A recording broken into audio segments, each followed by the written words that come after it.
happy. Or if I can run away from what I fear, I'll be happy. That is not true.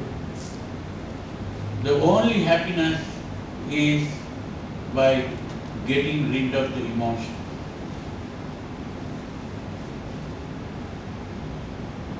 Now these emotions are not things existing inside the body or the mind. Emotions are activities, not entities. It is a disturbance of the mind and the body. Every emotion is a disturbance of the mind and the body. And this disturbance disappears only when the mind is calmed down. So it is the calmness that can get rid of the emotion. You cannot get rid of emotions by fighting with the emotions. You get rid of emotions by relaxing the body and calming the mind. These emotions are the things that people today call stress. And now people talk about stress management. But the Buddha, long before these Westerners began to talk about stress, the Buddha spoke about this. And that is what he called dukkha. And he showed the way to be free from stress. And today people have begun to teach people to relax their body and calm their mind. They have even medicines, pills like tranquilizers to calm the mind and relax the body. But the Buddha taught how to do it without taking any drugs. And that is what is called meditation. But today, most people who meditate do it in the wrong way. Because what they do is they concentrate. Either they concentrate on the breath, or they concentrate on some spot on the wall, or they concentrate on something. And they think that is meditation. But the Buddha pointed out concentration is not the method of meditation. One great mistake is that the Western people who came to translate the sutras into English, they used the word concentration to refer to samadhi, the word samadhi. Samadhi is not concentration. Samadhi is the tranquil state of the mind. That is what samadhi is, not concentration. The calmness of mind and the relaxation of the body. That is what samadhi is, not concentration. Concentration is something that produces what is called hypnosis. And today most people who practice concentration, they enter the hypnotic state. And once they are in the hypnotic state, they hallucinate. The hallucination is like a dream. Hypnosis is like sleeping.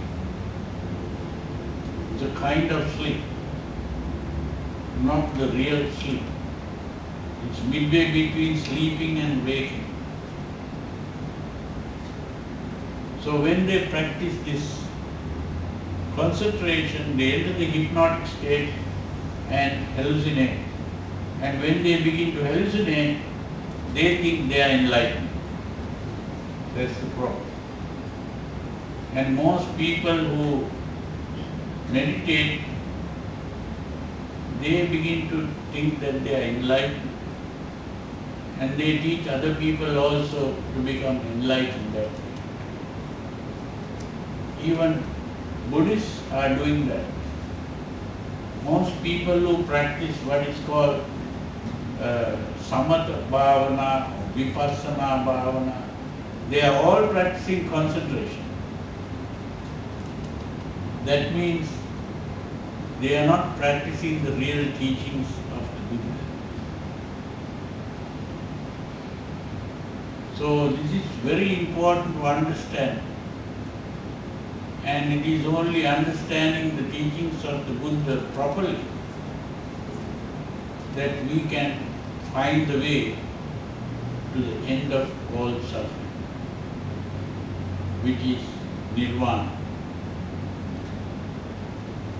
Nirvana, the word nirvana means nirvana. Nir means none. Vana means shaking. The non-shaking of the mind. The mind that is not shaken. A mind that can never be disturbed, whatever happens in the world. Even if a person comes with a gun and holds the gun at you, if you have attained nirvana, you will not be disturbed. Even if the person shoots you and kills you, still you will not be disturbed. You see, some people talk about worshipping the Buddha image. That they try to say this is not only useless, that is not correct. But the thing is, the statue teaches Buddhism, the teachings of the Buddha. If you go and hold a gun in front of the statue, will the statue move even 1 inch? It doesn't. In the same way, the Arahant, who has become fully awakened, will never move. Once during the time of the Buddha, there were people who tried to kill the Buddha. There was a man who came with a bow and arrow to shoot the Buddha. But when this man took the arrow and tried to shoot,